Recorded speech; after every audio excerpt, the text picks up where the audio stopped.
What is up, ladies and gentlemen? Daniel here with another Magic the Gathering video. This one's a little bit different. It's not episode 2 of Breaking the Card. This time it's the Rogue MTG Community Cube, or the Rogue Cube.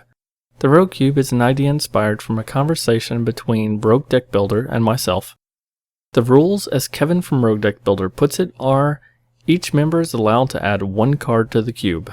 This card needs to be fun and interactive rather than powerful on its own. The goal is to create an environment where the card becomes powerful due to its interactions with other cards in the cube. To help this process out, each participant will also pick 5 additional cards that interact well with the original pick. These cards must interact with the original and shouldn't be extremely powerful on their own. My main card that I will choose is Strionic Resonator.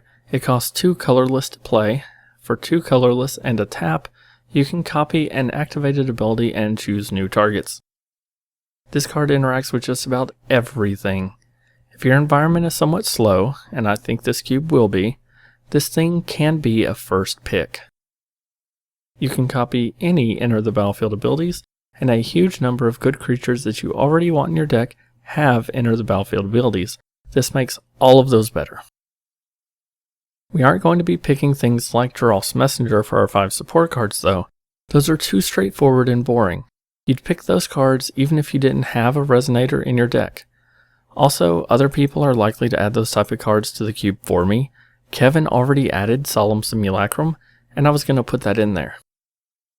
Then the limited magic people added Snapcaster Mage, Eternal Witness, Zealous Conscripts, Restoration Angel, and all of those would be obvious picks for me. If other people are going to take my obvious picks, then I'm going to spend my picks on the fringe cards. So let's go. Pick 1 is a card that also interacts well with Kevin's choice, Grave Pact. Now it's super black, and that sucks, but you can copy the triggered ability, and you can make them sacrifice a creature for just 2 colorless. How would you like to have a repeatable Diabolic Edict to go along with your sacrifice deck? Sounds good to me. That last card might not be interactive enough, and Kevin did say that they should be interactive, so the next 3 cards will all deal with combat damage, starting with another black card, Ink Eyes, Servant of Oni. If you ninjutsu in Ink Eyes, then you get to take 2 things from their graveyard after copying the triggered ability. It costs 7 mana to do this as a surprise attack, but then only 2 if you can keep getting in there. The expense again kinda sucks, but you almost want to do it late in the game anyway, so that they have juicy things in their graveyard. We need at least 1 cheaper card, so how about Hidden Strings? This is somewhat of a trick answer though, because with those 2 cards together, you can just keep dumping mana in there, and it can be a cheap card or it can be an expensive card. But you can cast it for cheap, and if you do, you still get a good effect out of it, so we're going to count it. For the last combat-oriented card, we're going to go back to expensive, but we're also including a phrase so powerful that it has never existed on a legitimate card. How would you like to take 2 extra turns?